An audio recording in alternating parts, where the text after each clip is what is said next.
अस्सलाम वालेकुम। कैसे हैं सब लोग? क्या हाल चाल हैं? ठीक है सब? स्टार्ट करें। क्या पढ़ा था भाई? हाँ, क्या पढ़ा था जल्दी बताएं। जल्दी बताएं तो आज कार्बोहाइड्रेट को तो जान छुड़ा लें। मोनोसेक्राइड स्ट्रक्चर, चलो फिर हो जाएंगे, फिर हो जाएंगे। तो हमने पढ़ा था कार्बोहाइड्रेट, है ना?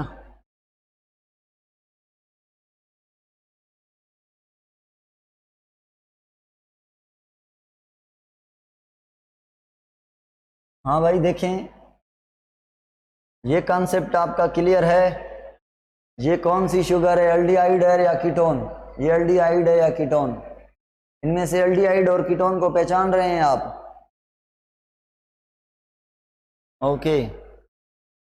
उसके बाद यहां पे रेफिनोज का पता है? चलो ये आज ये पढ़ेंगे, ये हमने पढ़ी थी चीजें, सारे मोनोसेक्राइड कवर किए थे हमने। ओके। एल और डी शुगर का यहाँ पे ये डिफरेंस पढ़ा था हमने, ये भी पढ़ा था हमने, ये भी पढ़ा था।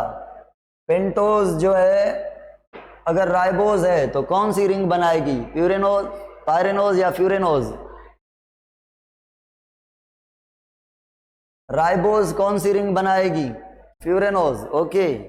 ग्लूकोज कौन सी बनाएगी? गुड। गैलेक्टोज कौन सी बनाएगी? Glucose and galactose pyranose. बिल्कुल ओके। फ्रक्टोज कौन सी बनाएगी भाई?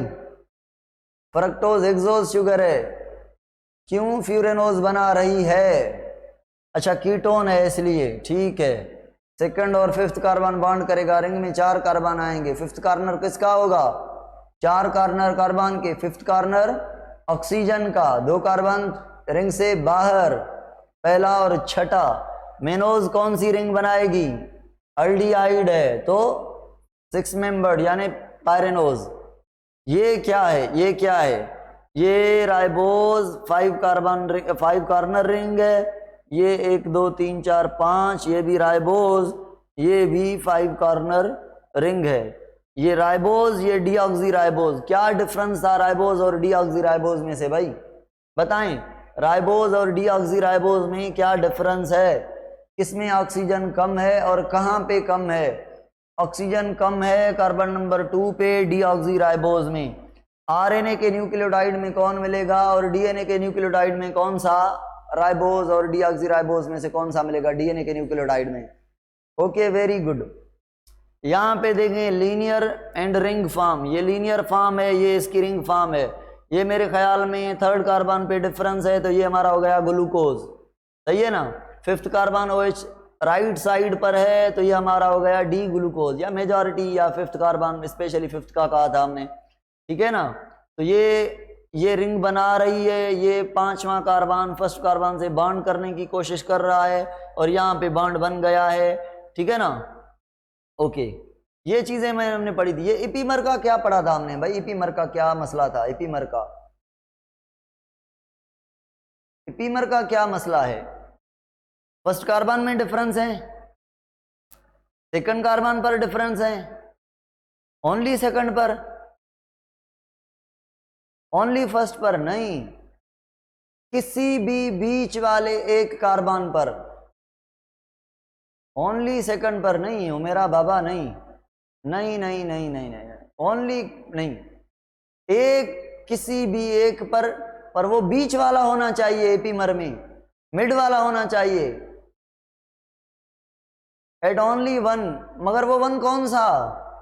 लास्ट वाला नहीं, बीच में से कोई भी 1। अगर मैं बात करूं यहां पे इपीमर कार्बन नंबर 2 के, तो 2 थे, मेनोज और ग्लूकोज। ये डी मेनोज है ना 5th कार्बन पे, राइट साइड पे D mannose D glucose. Carbon number 2 पे दोनों डिफरेंट है एक दूसरे से। ये कार्बन 2 पे के एपीमर हो गए। कार्बन 4 के एपीमर का मिसाल कौन सा दिया था मैंने, बताएं?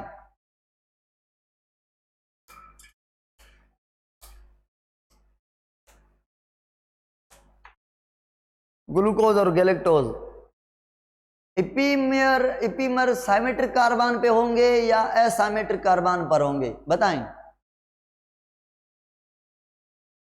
ओहो, ये चीजें आ गई, यहां से बताएं।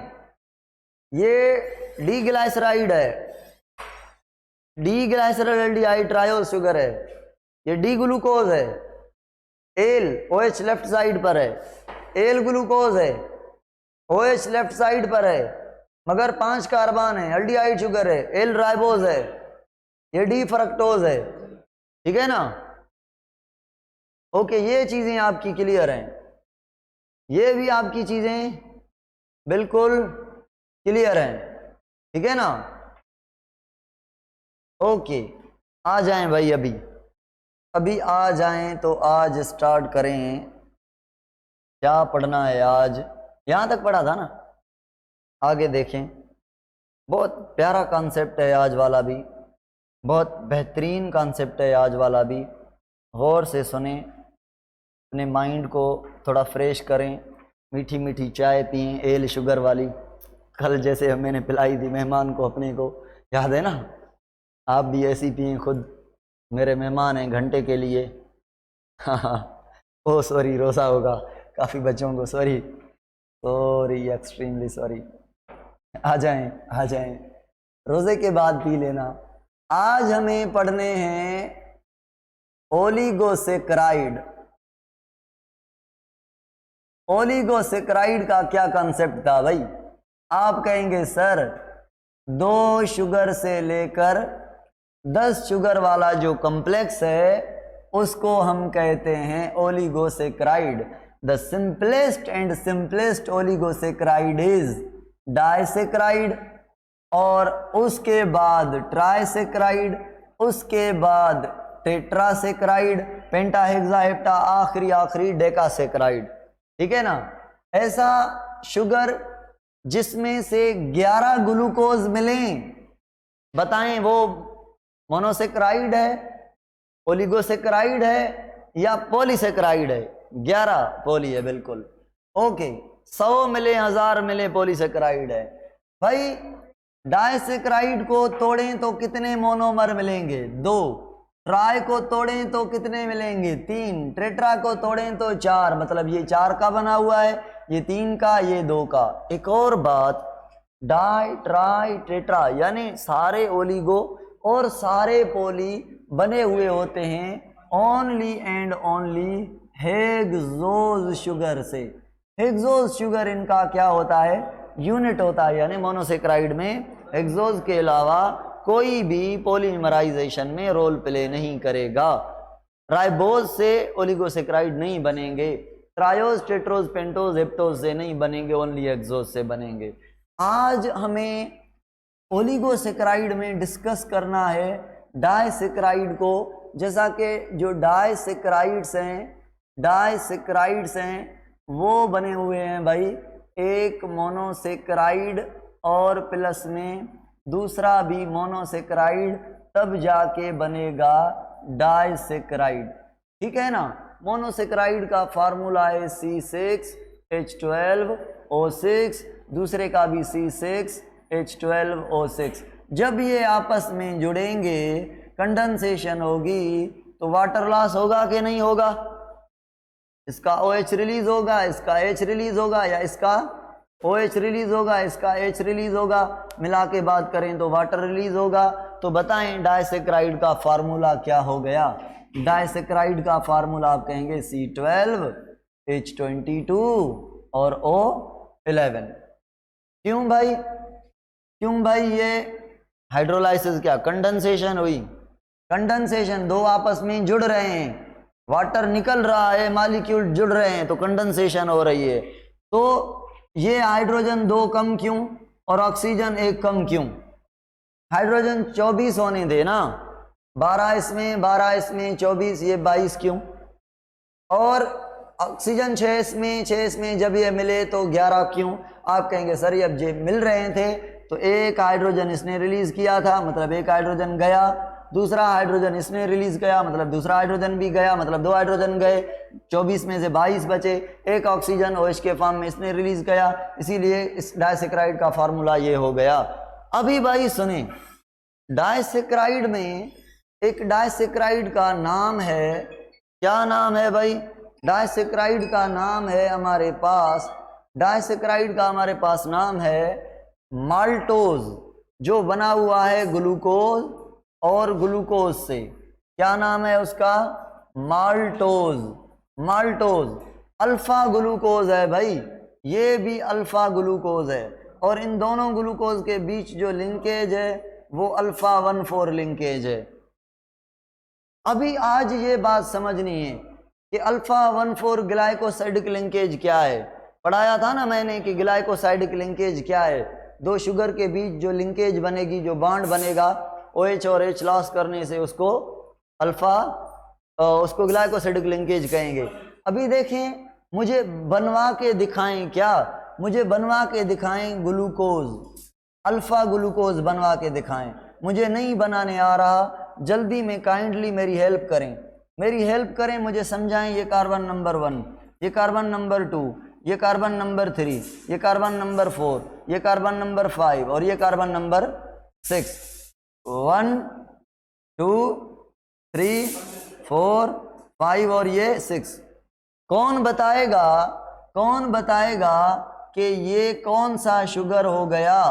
अल्फा ग्लूकोज हो गया या बीटा ग्लूकोज हो गया? बताएं भाई, बताएं कौन सा ग्लूकोज हो गया? बताएं, हरी अप, बताएं हरी अप।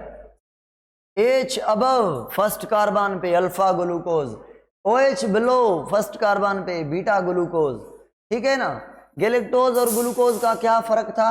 ये OH आप ऊपर लगा दें तो गैलेक्टोज हो गया, नीचे लगा दें तो ग्लूकोज हो गया। तो ये हमारा मालिक्यूल है अल्फा ग्लूकोज, ये हमारा हो गया अल्फा ग्लूकोज। इसका फर्स्ट कार्बन बॉन्ड करेगा सेकंड ग्लूकोज से, सेकंड ग्लूकोज भी कौन सा है? Alpha glucose. आ जाएं, सेकंड ग्लूकोज बनवाएं मुझसे। आप कहेंगे सर ये आपका हो गया सेकंड ग्लूकोज का कार्बन नंबर पता नहीं कौन सा, मुझे आप बताएंगे, मुझे क्या पता कि ये कौन सा कार्बन है, मुझे ये पता है ये भी अल्फा ग्लूकोज है, क्योंकि आपने बताया है कि OH नीचे है तो अल्फा ग्लूकोज है, चौथे कार्बन पर OH नीचे है तो ये ग्लूकोज है। अब मैं कह रहा हूँ ये अल्फा ग्लूकोज हो गया, ठीक है ना, ये छठा कार्बन हो गया आपका। अभी बताएं ये कौन सा कार्बन है? ये वाला चौथा। अब बॉन्ड किसके बीच बनेगा भाई?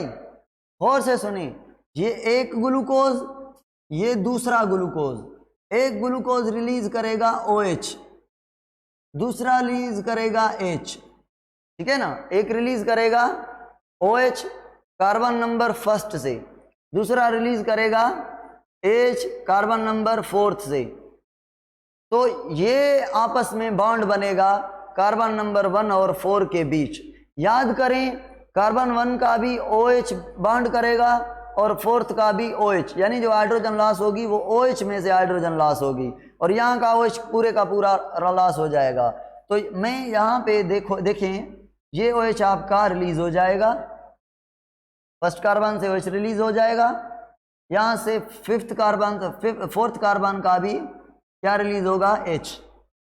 H और OH रिलीज हो गए तो ये आपका बन गया H2O, ठीक है ना।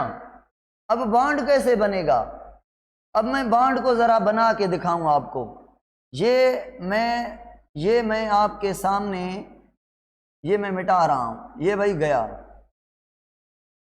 ये आपका गया और ये भी आपकी हाइड्रोजन गई, ठीक है ना, ठीक है, ये आपकी चली गई। यहां पे क्या था? यहां पे क्या बचा? ऑक्सीजन बचा था, है ना। तो ये जो ऑक्सीजन होगा ये ऐसे बॉन्ड करेगा। कौन बताएगा मुझे ये ऑक्सीजन किसका है? सेकंड ग्लूकोज का है या फर्स्ट ग्लूकोज का है? बताएं जल्दी। सेकंड का। ये कार्बन किसका है? ये कार्बन फर्स्ट का, ऑक्सीजन सेकंड की, कार्बन सेकंड का। ये कार्बन बीच में ऑक्सीजन, ये जो कार्बन और ऑक्सीजन के बीच बॉन्ड बना है इसको कहते हैं अल्फा, क्योंकि ग्लूकोज अल्फा है। 1,4 दो ग्लूकोज हैं, glycosidic linkage. Alpha 1,4 glycosidic linkage से ये जो दो ग्लूकोज मिलकर एक मॉलिक्यूल बना है इसको कहेंगे माल्टोज। ये यहां से लेकर यहां तक ये आपका हो गया माल्टोज। ठीक है, माल्टोज की इंपॉर्टेंस सुने, माल्टोज के बारे में सुने। आपने कभी खाया है स्टार्च? हाँ, प्लांट जो खाए हैं आपने, नहीं खाते का? प्लांट नहीं खाते क्या? खाते हैं। जब स्टार्च खाते हैं तो स्टार्च आपका कहाँ पे डाइजेस्ट होता है बताएं? स्टार्च की डाइजेशन कहाँ से शुरू होती है? आप कहेंगे सर स्टार्च सारे प्लांट में तकरीबन होता है, पोटैटो और राइस में तो ज़्यादा होता है। जब स्टार्च खाते हैं तो माउथ में उसकी डाइजेशन शुरू होती है, और उसके अलावा स्मॉल इंटेस्टाइन में भी इसकी डाइजेशन होती है। 3% स्टार्च की डाइजेशन माउथ में होती है, और बाकी जो डाइजेशन होती है वो स्मॉल इंटेस्टाइन में होती है। ये स्टार्च की डाइजेशन कौन करता है? नाम है एंजाइम का अमाइलेज, या जिसको कहते हैं डायास्टेज। अभी ये जो हमारा मॉलिक्यूल है स्टार्च का, सपोज करें ये भाई दो ग्लूकोज, लंबी चेन है। अमाइलेज क्या करता है? स्टार्च को यहां से तोड़ता है, यहां से तोड़ता है, यहां से तोड़ता है, यानी हर दो ग्लूकोज के बाद कट लगाता है। इसका मतलब है अमाइलेज कन्वर्ट करता है स्टार्च को into 2 hexose sugar containing molecule, that sugar is said to be as maltose. Maltose कहां से मिला? डाइजेशन ऑफ स्टार्च से। किसने बनाया भाई माल्टोज? अमाइलेज एंजाइम या डायास्टेज जिसको कहते हैं, उसने बनाया माल्टोज। मतलब ये माउथ में भी माल्टोज बनेगा, इंटेस्टाइन में भी माल्टोज बनेगा, स्टार्च से माल्टोज बनेगा by the activity of amylase enzyme और डायास्टेज एंजाइम। Okay okay okay. अभी मुझे बताएं माल्टोज को ग्लूकोज और ग्लूकोज में कौन सा एंजाइम कन्वर्ट करेगा? माल्टोज को ग्लूकोज में कन्वर्ट करेगा माल्टेज। क्या भाई? Maltase, maltase. ठीक है ना? ओके, यहां तक क्लियर हो गई? 1,4 लिंकेज का कॉन्सेप्ट क्लियर हुआ कि नहीं हुआ? कमेंट में लिखें जल्दी। ओके, और ये बात याद रखनी है कि जो बॉन्ड बनेगा बिटवीन OH एंड OH बनेगा, ऐसा नहीं कि ये हाइड्रोजन बॉन्ड में रोल प्लेंगे, नहीं भाई नहीं, ये नहीं रोल प्ले करेंगे। ठीक है ना? तो ये यहां तक आपका हो गया। ओके, आगे चलते हैं भाई। अभी अगर मैं आपके सामने ये सारी चीजें यहीं पे ही रखूं और मैं आपको कहूं भाई ये माल्टोज नहीं है, अब मुझे जो चीज़ बनानी है वो माल्टोज नहीं बनाना, अब मुझे एक और चीज़ पढ़ानी है आपको। आप कहेंगे सर क्या कहना चाह रहे हैं? मैं कह रहा हूं, मैं आपसे सवाल पूछना चाह रहा हूं भाई, मैं आपसे सवाल पूछना चाह रहा हूं कि मुझे बताएं अगर मैं ऐसे करूं, सॉरी, अगर मैं शुगर को ऐसे रखूं, देखना गौर से देखना, ये आपका हो गया OH। ये अल्फा ग्लूकोज है या बीटा ग्लूकोज है बताएं? ये वाला बीटा ग्लूकोज है। अभी बताएं, अभी मुझे बताएं कि ये बीटा ग्लूकोज है या बीटा गैलेक्टोज है। 4th कार्बन पे ऑक्सीजन ऊपर, आप कहेंगे सर अभी तो ये बीटा गैलेक्टोज है। ओके भाई, यहां तक क्लियर? और ये क्या हो गया? ये हो गया बीटा ग्लूकोज। कैसे? आप कहेंगे सर इसको भी तो चेंज करें ना, ये आप लगा दें ऐसे, ये OH ऊपर H नीचे और ये OH नीचे, H ऊपर, ठीक है ना। ग्लूकोज में H ऊपर होती है ना भाई, ग्लूकोज में H फोर्थ कार्बन पर ऊपर होती है, ठीक। ये आपका क्या हो गया, बीटा गैलेक्टोज, ये आपका क्या हो गया, बीटा ग्लूकोज। अब बीटा गैलेक्टोज और बीटा ग्लूकोज आपस में मिलेंगे तो शुगर बनेगी, जिसको कहेंगे लेक्टोज। बस अब मुझे बॉन्ड बना के आप दिखाएं, मुझे भाई कुछ नहीं करना, मुझे पूछना है आज बस। मुझे बताएं क्या ये H और OH आपस में बॉन्ड करें? नहीं भाई नहीं, सरासर जुल्म है ये तो। H कैसे रिएक्ट करेगी? नहीं। क्या ये H और ये OH आपस में रिएक्ट करें? आप कहेंगे सर ये H नहीं करती, पता नहीं क्या आपको। अच्छा ओके सॉरी। तो मतलब यहाँ पे जो बॉन्ड बनेगा, यहाँ पे जो बॉन्ड बनेगा, बॉन्ड कुछ यूं बनेगा भाई, इस कार्बन का बॉन्ड इस ऑक्सीजन के थ्रू इससे बनेगा। वेरी गुड, क्रॉस में बॉन्ड बनेगा। तो मैं बॉन्ड को बना रहा हूं, फिर आपसे मैं पूछ रहा हूं, क्योंकि आप टैलेंटेड हैं, मैं इंशाल्लाह आपसे पूछूंगा, आप मुझे बिल्कुल उम्मीद है सही समझाएंगे कि सर ये हुआ कुछ यूं, ठीक है ना। तो मैं अभी आपके सामने बना रहा हूं बॉन्ड, अगर गलती करूं तो भी बताना, और मैं गलती में भी करूं, ठीक है ना। तो ये कौन सा गैलेक्टोज है? बीटा। बीटा का मतलब OH ऊपर होना चाहिए। ये कौन सा कार्बन है? फर्स्ट। ये फर्स्ट कार्बन का OH चला गया ना, इसका क्या निकल जाएगा? OH। इसका OH चला गया तो यहाँ पे कुछ नहीं बचा। और ये यहाँ पे ऑक्सीजन किसकी? उसकी, ग्लूकोज की, सेकंड वाले की ऑक्सीजन बची। क्यों? क्योंकि यहाँ से यहाँ पे क्या था? OH, और OH से क्या निकला है? खाली H निकला है। यहाँ से OH निकला है, यहाँ से H, तो यहाँ पे H बाकी, और यहाँ पे नीचे कुछ नहीं, ऊपर H बाकी। सही बनाया है कि गलत? बताएं बताएं, अभी आपका इम्तिहान है। सही, very good very good very good भाई, कोई गलती नहीं। ये जो ऑक्सीजन है ये इसकी है, यहाँ पे जो OH था इसकी, ये H आपकी निकल गई तो ये O बची। इस O ने इस कार्बन और इस कार्बन के बीच क्या किया है? बॉन्ड।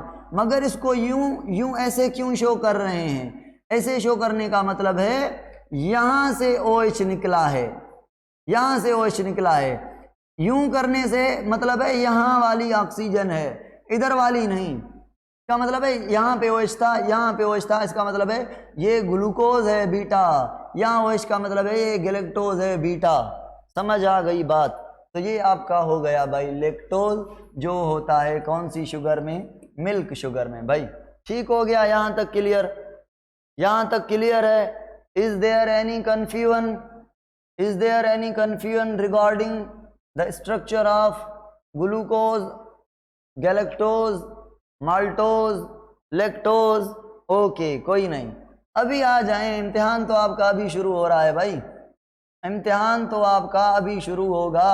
अभी मुझे ग्लूकोज से गैलेक्टोज बनाना है, सॉरी गैलेक्टोज से ग्लूकोज बनाना है। मुझे क्या करना पड़ेगा बताएं?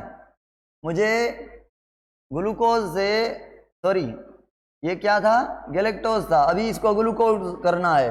और ग्लूकोज कौन सा ग्लूकोज करना है? अल्फा ग्लूकोज करना है। बताएं इसको मैं अल्फा ग्लूकोज कैसे करूं? कैसे अल्फा ग्लूकोज करूं? आप कहेंगे सर क्या करना है? खाली आप फर्स्ट कार्बन पे अल्फा ग्लूकोज कर रहे हैं तो H ऊपर रखें, OH नीचे रखें। बताएं यहाँ पे क्या करूं? आप कहेंगे सर ग्लूकोज की बात कर रहे हैं, वो भी अल्फा की, तो OH नीचे रखें, H ऊपर रखें, ये आपका ग्लूकोज हो गया। H ऊपर है, ये आपका अल्फा हो गया। है कोई यहाँ पे कन्फ्यूजन? नहीं। अभी अल्फा ग्लूकोज और बीटा फ्रक्टोज आपस में जुड़ेंगे तो बनेगा sucrose and other disaccharide, which is the most important regarding MCQ point of view. अभी आ जाएं, ये आपका हो गया ग्लूकोज। अभी मुझे सुक्रोज की स्ट्रक्चर याद नहीं भाई, रिंग स्ट्रक्चर याद नहीं। कार्बन मुझे याद नहीं, पहला कहाँ पे था, सेकंड कहाँ पे था, अल्फा क्यों कहा, बीटा क्यों कहा, मैं इसे बना रहा हूँ, बताना आप, ठीक है ना। मैं बना रहा हूँ, मुझे इतना याद है कि ऑक्सीजन थी और इस ऑक्सीजन का बॉन्ड था यहाँ पे कार्बन से, पता नहीं ये कौन सा कार्बन है, ये कार्बन था, फिर यहाँ पे कार्बन था, फिर यहाँ पे कार्बन था, और ऐसे ऐसे स्ट्रक्चर थी, और यहाँ पे CH2O लगा था, और यहाँ पे लगी हुई थी OH, उसके बाद यहाँ पे लगा हुआ था CH2OH, और ऊपर लगी थी H। कौन बताएगा भाई फर्स्ट कार्बन कौन सा है, बताएं तो मैं लाल लाल मार्कर से लिखूं, कौन सा फर्स्ट कार्बन है। ये वाला फर्स्ट कार्बन है या ये वाला, ए या बी, लेफ्ट या राइट, ए लेफ्ट, तो ये हो गया कार्बन नंबर फर्स्ट। क्या फर्स्ट कार्बन बॉन्ड कर सकता है, क्या फर्स्ट कार्बन पर अल्डिहाइड या कीटोन ग्रुप है, आप कहेंगे नहीं सर ये फ्रक्टोज है, और फ्रक्टोज में पता नहीं कौन सा फ्रक्टोज है, तो आप कहेंगे सर ये जो फ्रक्टोज है इसमें फर्स्ट कार्बन नीचे है, तो इसको आप कह सकते हैं बीटा फ्रक्टोज, बीटा फ्रक्टोज है। अच्छा बॉन्ड कौन करेगा, आप कहेंगे सर फ्रक्टोज है ना, इस पे किसके पास कीटोन ग्रुप होता है, कार्बन नंबर किस पर, सेकंड कार्बन पर, वो बॉन्ड करेगा। अच्छा तो ये कार्बन बॉन्ड करेगा इस कार्बन से, मतलब यहां से फर्स्ट, यहां से सेकंड कार्बन, ये लगा था ना भाई कीटोन ग्रुप, अभी तो रिंग में ऑक्सीजन ने इधर बॉन्ड बना लिया है, ये कीटोन ग्रुप था। आ रही है बात समझ, मुझे भी याद आ रहा है अभी, ठीक है ना। तो इसका मतलब हुआ ये OH सेकंड कार्बन का है, ये सेकंड कार्बन का है, सॉरी N लिख गया कार्बन, और ये OH फर्स्ट कार्बन का है, ये आपस में बॉन्ड करेंगे ऐसे ऐसे, ठीक है ना। तो ऐसे बॉन्ड बनेगा, हाँ कि नहीं, बॉन्ड ऐसे बनेगा कि नहीं भाई, एक ने कहा है नो, बाकी सभी ने कहा है यस, यस ऐसे ही बनेगा भाई, ऐसे ही बनेगा। इसका सेकंड कार्बन का OH, इसका फर्स्ट कार्बन का OH बॉन्ड बनाएंगे। अभी बॉन्ड तो मुझे आप बना के दिखाएंगे ना, आप बना के दिखाएंगे कि बॉन्ड कैसे बनेगा। यहां से OH हैज गॉन और यहां से H निकल जाएगी, बीच रास्ते में आ जाएगी, लटकी रहेगी इसकी क्या, ऑक्सीजन, और इसकी OH, ये OH आपकी यहां से निकल गई, और यहां से क्या निकल गई, H निकल गई। OH एंड H को मिलाएं तो ये आपका वाटर निकल गया, और ये 1 और 2 के बीच बॉन्ड बन गया। इस लिंकेज को कहेंगे अल्फा 1 एंड 2 ग्लाइकोसाइडिक सर क्या linkage. Okay okay, is there any confusion regarding the structure of sucrose, regarding the structure and glycosidic bond between the sucrose. Sucrose में ग्लूकोज कौन सा है, अल्फा, फ्रक्टोज कौन सा है, बीटा, मगर इस लिंकेज को क्या कहा हमने, अल्फा 1412। अल्फा क्यों भाई, फर्स्ट को देखेंगे। अगर एग्जामिनर आपको ज्यादा परेशान करे तो ऐसा करेगा, ऑप्शन देगा सक्रोज में अल्फा 12 लिंकेज है या बीटा 12 लिंकेज है, या कहेगा अल्फा, या कहेगा अल्फा बीटा 12। तो अब ऐसा कहे ना अल्फा बीटा 12 तो इसको टिक करेंगे आप। अगर ये दो ऑप्शन दे आपको तो आप अल्फा 12 लिंकेज को करना, बीटा लिंकेज को नहीं करना, ठीक है ना। इहो कीअं ख़बर पवे त कंहिंजो OH निकिरंदो ऐं कंहिंजो H। महक सावलानी जो सवाल है, महक सावलानी बाबा मैंने बताया था, शुरुआत में मैंने बताया था, यहाँ पे ये देखिए लिखा पड़ा है कि फर्स्ट शुगर का OH निकलेगा और सेकंड का H निकलेगा, बस जो फर्स्ट होगा उसका OH निकलेगा, जो सेकंड होगा उसका H निकलेगा, जो भी फर्स्ट होगा उसका OH, ठीक है ना। ओके, यहां तक क्लियर हो गई बात।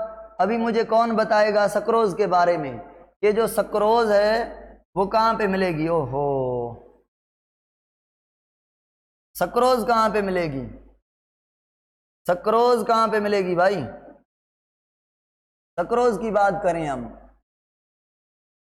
आप कहेंगे सर जो सक्रोज शुगर है ना वो प्लांट के अंदर फ्लोएम के अंदर मिलेगी। जब mesophyll cell photosynthetic cell glucose बनाते हैं तो ग्लूकोज को कन्वर्ट करते हैं किसमें, सक्रोज में। सक्रोज ग्लूकोज और फ्रक्टोज से बनी है। ये सक्रोज प्लांट के अंदर जाइलम फ्लोएम के थ्रू क्या होगी, ट्रांसपोर्ट होगी। भाई शुगर के दो टाइप है, इसको हम केन शुगर कहते हैं। केन शुगर क्योंकि शुगर केन में ये ज़्यादा मिलती है, ठीक है ना, सक्रोज ज़्यादा मिलती है और तकरीबन सभी प्लांट में मिलती है सक्रोज, ठीक है ना। हाँ, केन प्लांट में ज़्यादा मिलती है ये। और सक्रोज का इम्पॉर्टेंट फीचर ये है कि ये नॉन रिड्यूसिंग शुगर है, नॉन रिड्यूसिंग शुगर है। नॉन रिड्यूसिंग का मतलब क्या भाई, वो शुगर जो ना ऑक्सीडाइज हो ना किसी को रिड्यूस करे, ना ऑक्सीडाइज ना रिड्यूस, मतलब जिसका मुंह भरा हुआ हो, जो किसी से बात ही ना करे, जो किसी से रिएक्ट भी ना करे। इसका मतलब ये है इसके पास रिएक्ट करने की कैपेसिटी नहीं है, इनएक्टिव है केमिकली। केमिकली इनएक्टिव क्यों है भाई, कौन बताएगा। ऑक्सीडाइज रिड्यूस करने की कैपेसिटी क्यों नहीं है, कौन बताएगा। आप कहेंगे सर ये स्टेबल हो गया, हाँ बिल्कुल स्टेबल हो गया, कैसे, नॉन रिएक्टिव कैसे। आप कहेंगे सर आपको पता नहीं, अल्फा ग्लूकोज था, अल्फा ग्लूकोज का जो फर्स्ट कार्बन होता है उस पे अल्डिहाइड ग्रुप लगा होता है, ठीक है। और आप कहेंगे सर यहां से जो था बीटा फ्रक्टोज था, आपको पता नहीं जो सेकंड कार्बन होता है उस पे कीटोन ग्रुप होता है, तो कीटोन ग्रुप भी बॉन्ड में आ गया, अल्डिहाइड ग्रुप दोनों बॉन्ड में आ गए, दोनों फंक्शनल ग्रुप बॉन्ड में आ गए। अगर आप देखें ना, आप देखें उसकी स्ट्रक्चर, किसकी, आप देखें माल्टोज की स्ट्रक्चर, तो माल्टोज में क्या था, ये अल्डिहाइड ग्रुप फ्री था, ये 1 और 4 आपस में बॉन्ड किए हुए थे, याद है ना, तो ये अल्डिहाइड फ्री था, ये रिएक्टिव है। आप लेक्टोज में देखें तो भी ये अल्डिहाइड फ्री था, ये रिएक्टिव है। यहाँ पे कीटोन और अल्डिहाइड दोनों फंक्शनल ग्रुप बॉन्ड में हैं, तो ये इसीलिए ये क्या हो गया, नॉन रिड्यूसिंग हो गया। भाई रिड्यूसिंग शुगर कौन से होंगे, जो ऑक्सीडाइज कर सकें किसी को, या रिड्यूस हो जाएं, या रिड्यूस करने की कैपेसिटी रखें वो, या रिएक्टिव हो, जिनका अल्डिहाइड या कीटोन ग्रुप फ्री हो। तो सारे मोनोसेक्राइड रिड्यूसिंग शुगर है, सारे डाइसेक्राइड रिड्यूसिंग शुगर है, एक्सेप्ट सक्रोज। इसीलिए प्लांट ने इसको सिलेक्ट किया ट्रांसपोर्ट में होने के लिए, ठीक है ना भाई। यहाँ तक आपकी बात हो गई क्लियर। आगे आ जाएं, आगे आ जाएं। ये कुछ चीज़ें मैंने आपके लिए बना के रखी हैं, देखें ये स्ट्रक्चर्स हैं भाई, ये स्ट्रक्चर्स हैं, ये ग्लूकोज और ग्लूकोज आपस में मिल रहे हैं, तो ये वाटर निकल रहा है, यहाँ से OH निकल रहा है, यहाँ से H निकल रहा है, ये बॉन्ड बन रहा है, इस बॉन्ड को हमने कहा अल्फा 1,4 लिंकेज, और ये माल्टोज बन रहा है, ठीक है ना। माल्टोज की स्ट्रक्चर देखें, ऐसे बॉन्ड बन रहा है। इस देखें जो अल्फा 1,4 लिंकेज है ना, अल्फा 1,4, इसको हम ऐसे भी लिख सकते हैं, है ना, बनाया कैसे था। ये जो स्ट्रक्चर थी, ये कौन सी थी, यहाँ पे OH ऊपर था, यहाँ पे OH नीचे था, तो इस स्ट्रक्चर को हम ऐसे भी लिख सकते हैं, ठीक है ना, इसको ऐसे भी और ऐसे भी। ये तो हो गया दोनों OH, इसका मतलब है नीचे हैं, ठीक है ना।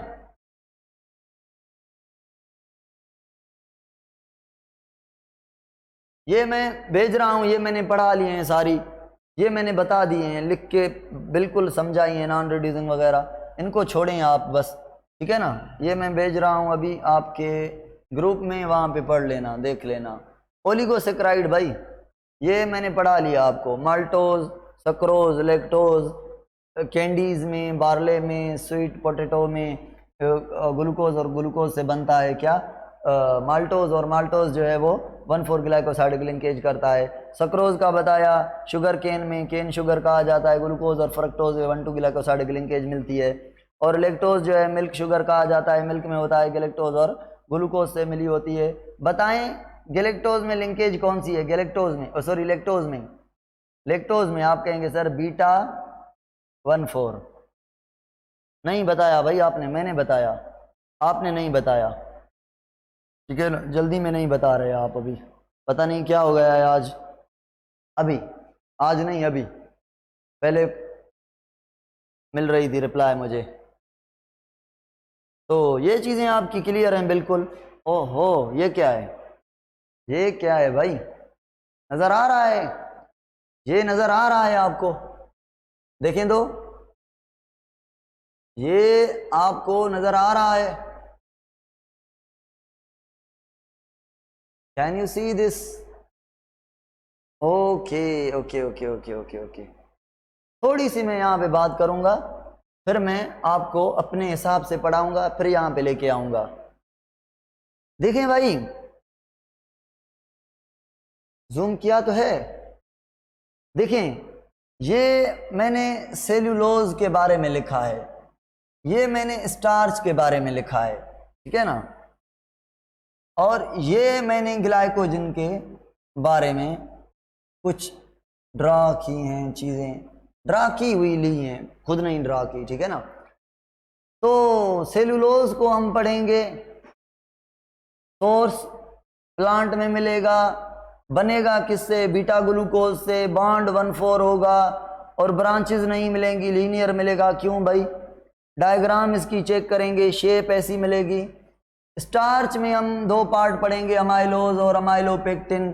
अमाइलोज सेलुलोज जैसा होगा, मतलब उसमें अल्फा 1,4 लिंकेज होगी और ब्रांचेस नहीं होंगी, वो भी लीनियर होगा, देखिए ना, वो भी लीनियर होगा। ये चीज़ें मैं पढ़ा रहा हूँ आपको, यहाँ पे बस दिखा रहा हूँ बस, ताकि चीज़ें आपको आसान लगें। और ग्लाइकोजन अमाइलोज स्टार्च का दूसरा पार्ट अमाइलोपेक्टिन होगा, 85% आपको पढ़ाऊँगा, उसमें भी अल्फा ग्लूकोज होगा, मगर उसमें 1,6 लिंकेज भी होगी 1,4 के साथ, और उसमें ब्रांचिंग होंगी, जैसे ये लीनियर जा रही है, यहाँ पे ग्लूकोज अटक गया, ऐसे हर 20 ग्लूकोज के बाद ब्रांच अटैच होगी। तो ये ब्रांचिंग, ये ब्रांच देखें, ये एक चेन है, एक चेन है, उसे इधर से उधर से, इधर से उधर से, उधर से उधर से, उधर से ग्लूकोज की चेन अटैच हो रही हैं। तो ऐसी ब्रांचिंग स्ट्रक्चर ट्री टाइप आपको अमाइलोपेक्टिन अमाइलोज दोनों को मिला के हमने स्टार्च का, यानी स्टार्च के दो फॉर्म, दो पार्ट हो गए, ये मैं पढ़ाऊंगा, पढ़े ही हुए हैं आप। ग्लाइकोजन अमाइलोपेक्टिन के जैसा है, मगर एनिमल में मिलता है, वही अल्फा ग्लूकोज, वही 1,4 और 1,6 लिंकेज, वही ब्रांचिंग, मगर इसमें थोड़ी ज़्यादा ब्रांचिंग है, देखें ज़्यादा, ये ऐसे लग रहा है ना, ज़्यादा ब्रांचेस नज़र आ रही हैं। तो ये चीज़ें हम पढ़ेंगे, उसके अलावा काइटिन पढ़ेंगे, ठीक है ना। इसका मतलब आज का जो हमारा टॉपिक है, आज का जो हमारा टॉपिक है वो है पॉलीसेक्राइड। वो क्या है? पॉलीसेक्राइड। भाई स्क्रीन सही नज़र आ रही है? अभी ये मार्कर मुझे बताएं, ये मार्कर आपको कोई प्रॉब्लम कर रही है? बताएं जल्दी, ईमान से बताना, ईमान से बताना। सही नज़र नहीं आ रही? क्लियर नहीं है? टिक करें? Okay sir, okay okay sir. अच्छा, आज हम पढ़ेंगे पॉलीसेक्राइड। पॉलीसेक्राइड, ओलिगोसेक्राइड में हम सिर्फ डाइसेक्राइड को हमने पढ़ा, रेफिनोज ट्राइसेक्राइड उसको नहीं पढ़ा, वो इंपॉर्टेंट नहीं है हमारे लिए। स्टेकायोज टेट्रासेक्राइड है, उसका कॉन्सेप्ट हमने नहीं पढ़ा। आपके लिए असाइनमेंट ये है कि आप मुझे रेफिनोज का फार्मूला बताएंगे और रेफिनोज में बॉन्ड कितने होंगे ये बताएंगे। स्टेकायोज का फार्मूला बताएंगे और स्टेकायोज में बॉन्ड कितने होंगे ये आप बताएंगे। फिलहाल पॉलीसेक्राइड को पढ़ेंगे। पॉलीसेक्राइड दो टाइप के हैं, एक को हम कहते हैं होमोपॉलीसेक्राइड और दूसरे को हम कहते हैं हेट्रोपॉलीसेक्राइड। जो हेट्रोपॉलीसेक्राइड होता है, अगर उसको तोड़ें तो उसमें मुख्तलिफ किस्म के मोनोमर मिलेंगे, मतलब वो मुख्तलिफ चीज़ों से बना हुआ है। और अगर होमोपॉलीसेक्राइड की बात करें, इसको तोड़ें तो एक ही टाइप की शुगर मिलेगी, इसका मतलब ये एक ही चीज़ का बना हुआ है ना। तो हेट्रोपॉलीसेक्राइड में आपके पास एग्जांपल्स हैं, जैसे पेप्टिडोग्लाइकेन है। कहाँ पे होता है भाई? कमेंट में लिखें। पेप्टिडोग्लाइकेन कहाँ पे होता है? सेल वॉल में। बैक्टीरिया के सेल वॉल में म्यूरिन या म्यूरिक एसिड इसको कहा जाता है। उसके अलावा आप पेक्टिन की बात करें, हेट्रोपोलीसेक्राइड है, कहाँ पे होता है बताएं? मिडिल लेमेला और प्राइमरी सेल वॉल में। उसके अलावा अगार अगार अगार अगार, ये अगर अगर नहीं उर्दू वाली, अगार अगार, ये एक पॉलीसेक्राइड है जो रेड अलजी से मिलता है। रेड अलजी का नाम है ग्लेसिलेरिया या जिलिएडम। बहरहाल इनको आप छोड़ दें, आप ऐसा याद करें, agar agar is a heteropolysaccharide which obtain from the red algae, इतना याद रखें। रूडोफाइसी यानी रेड अलजी से मिलता है। और इतना याद करें, इसको यूज किया जाता है as a buffer medium for the DNA separation. DNA को सेपरेट करने के लिए हम एक टेक्निक यूज करते हैं जिसको हम कहते हैं जेल इलेक्ट्रोफोरेसिस। ये अगार अगार जेली टाइप होता है। एक पेट्री डिश में रखते हैं, इसको एक डिश में रखते हैं और इसको यहाँ से नेगेटिव चार्ज का करंट देते हैं और यहाँ से पॉजिटिव चार्ज का करंट कैथोड और एनोड से देते हैं। इसमें हम जेल रखते हैं, वो एग्रोस जेल भर देते हैं। फिर अगर किसी 2% का डीएनए मैच करना हो तो डीएनए के फ्रेगमेंट को तोड़कर एंजाइम से और पर्सन के डीएनए के फ्रेगमेंट रखते हैं। फिर करंट जो देते हैं, डीएनए पर भी नेगेटिव चार्ज, यहाँ से भी नेगेटिव चार्ज, तो उस जेल से, उस जेली से, जेली कौन सी होगी? Agarose jail. ये डीएनए भागेगा, ये भागेगा जब, तब अगर बड़ा डीएनए होगा तो नहीं ज़्यादा मूव कर सकेगा, पीछे पड़ा होगा। छोटे फ्रेगमेंट जो होंगे वो ज़्यादा जल्दी में भाग जाएंगे। तो डिफरेंस फाइनल तय करेंगे कि किसके फ्रेगमेंट कितने भागे हैं। मतलब जिसके फ्रेगमेंट छोटे वो आगे, जितने बड़े वो पीछे। तो हम कहेंगे भाई ये पर्सन एक और है, ये पर्सन एक और है, ये क्रिमिनल नहीं, ये मैचिंग नहीं कर रहा डीएनए। तो एज अ मीडियम इसको हम यूज़ कर रहे हैं और क्रोमेटोग्राफी में यूज़ करते हैं। क्रोमेटोग्राफी कलर देकर हम ग्राफ बनाते हैं किसी चीज़ का, ठीक है ना। ये पेपर क्रोमेटोग्राफी, मूविंग क्रोमेटोग्राफी आपने पढ़ी होगी। उसके अलावा एक है हेपेरिन। हेपेरिन नाम का एक हेट्रोपोलीसेक्राइड है जो हमारे ब्लड में अंदर होता है। ब्लड को क्लॉट नहीं होने देता। ब्लड हमारी बॉडी में नहीं जमती ना, इस हेपेरिन की वजह से। अगर ये हेपेरिन पॉलीसेक्राइड निकल जाए तो ब्लड हमारी बॉडी के अंदर जम जाए। जब डायलिसिस करवाते हैं तो बॉडी से ब्लड बाहर निकालते हैं मशीन, डायलाइजर मशीन में। तो डायलाइजर मशीन में ब्लड जाने से पहले जैसे बॉडी से ब्लड निकालते हैं, वहाँ पे हेपेरिन इंजेक्शन होती है, हेपेरिन लगा देते हैं ताकि मशीन में जाकर जम न जाए। मशीन बॉडी थोड़ी है, मशीन के पास हेपेरिन थोड़ी है। तो जब मशीन से वापस आएगी तब एंटी हेपेरिन लगा देंगे ताकि ब्लड अंदर जाए, हेपेरिन अंदर न जाए। हेपेरिन अंदर हमारे पास है।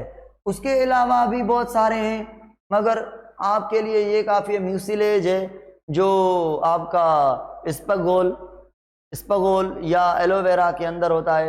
म्यूसिलेज दुनिया का वो मालिक्यूल है जो सेकंड नंबर पर हाइड्रोफिलिक है। सेकंड हाइड्रोफिलिक मालिक्यूल है। पहले नंबर पर सेल्यूलोज हाइड्रोफिलिक है। म्यूसिलेज पानी को अट्रैक्ट करता है। एलोवेरा कह रही है मैं डिजर्ट में ग्रो कर रही हूँ, मुझे कोई ऐसा मालिक्यूल चाहिए जो पानी को अट्रैक्ट करके रखे। वो नेचर ने एलोवेरा को क्या दे दिया?